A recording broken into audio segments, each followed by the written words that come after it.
Hello everybody and welcome to Assassin's Pride Episode 1 Anime Review. This episode, it was a good opening episode, didn't do anything to immediately turn me away. It was good enough. The fighting at the beginning, that was pretty good. You know, can't complain too much. One thing I will complain about, could they not have made the main character like a little bit more unique of a design? He does sort of look like every anime protagonist ever, you know, but it's not the end of the world, you know. I'm used to that because I've seen many. That'd be a fun game. Just line up a bunch of anime protagonists, see if you can differentiate them by just their face. I bet you can't. I'm not going to do that. Anyway, let's get on with this episode, see what happened and everything, because I had an alright time with this. So yeah, let's see what happened and everything and move on. I don't know the studio that made this, but they did an alright job for this first episode. There wasn't anything terrible. There wasn't awful, god-awful CG anywhere. So let's get on with this. Episode opens up very well, actually. It opens up with the protagonist, we don't know his name at this point. He's got a stupid name we'll get to later. Is that a bit mean? Maybe. Yeah, it opens up with him just killing some dudes, and then he's fighting a dude that's like a mummy that's covered in bandages, who then runs away. Then we cut to him on a train, and he's explaining the world and everything, what's going on about how the world's set up and everything. You watched the episode, you know what he was on about. Gets off the train, and some girl and him say the same thing at the same time. So that girl is going to be a main character because she's got main character hair, not like his hair, because that's protag hair, but she's got just main. It's different. It's different, you see. If it's coloured, the hair is coloured like a weird colour. Let's move on. Yeah, he walks this girl part way. I don't remember her name. Did we learn her name? Red-haired girl. Yeah. Then later on he heals a cat, meets up with a maid. The cat part wasn't important, but it was in my notes, so I'm going to mention it. Meets up with a maid. Find out his name is Kufa Vampire. Not vampire, Kufa Vampire, which is that's a name. Kufa is his name. Like, the name's unique, I'll give him that. Anyway, he's going to work at this mansion house place for this girl called Melida, who slips off the balcony, and he catches her and everything, because that's how this thing works. Basically, he's like her instructor and also her attendant, so he's going to instruct her on how to magic. We'll get to that bit later on. But yeah, so basically, he's gone to work at this mansion place for her, essentially, is what's happening in this opening part. He goes with her to school because I guess he can do that. Did they say what their ages are? Like, I'd kind of like to know that. That would be an important thing, because how can he just go to school? I assume he's around her age, I would assume, even though he's way taller. He's either around her age or he's not. And because it's anime, can't tell. But anyway, they go to the academy.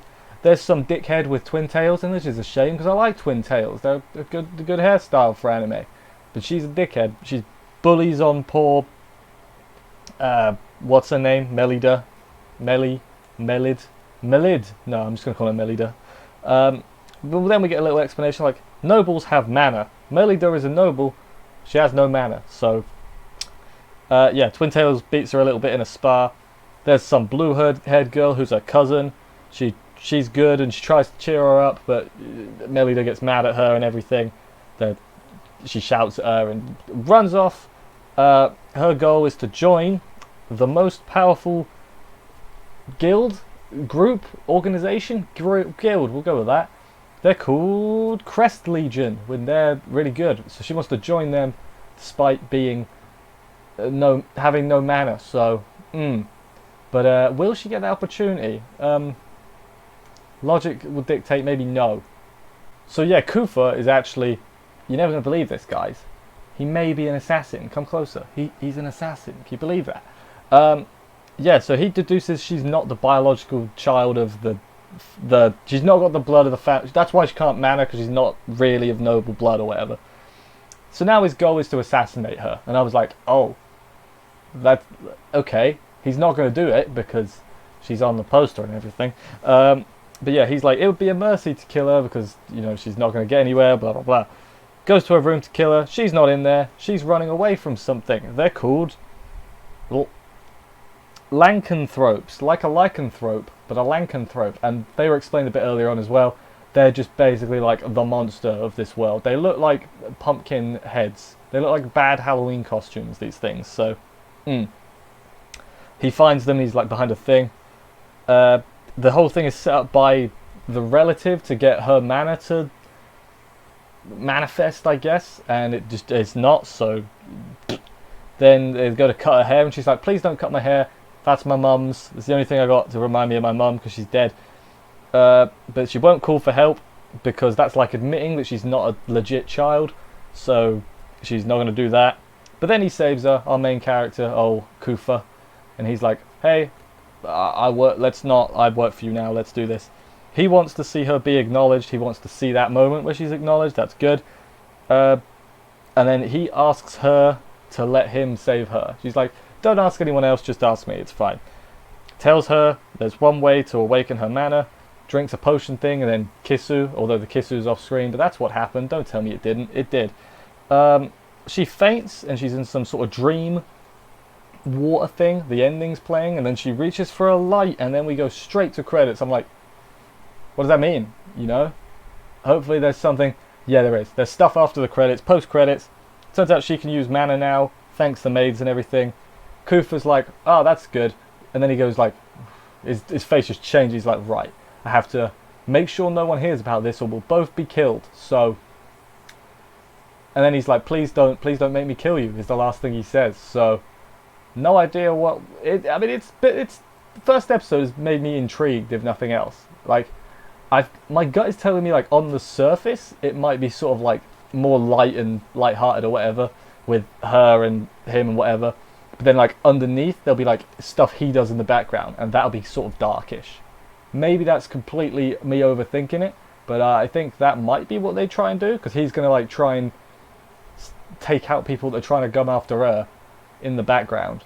Maybe I'm really overthinking. That's what I think is going to happen, at least, and it should be entertaining.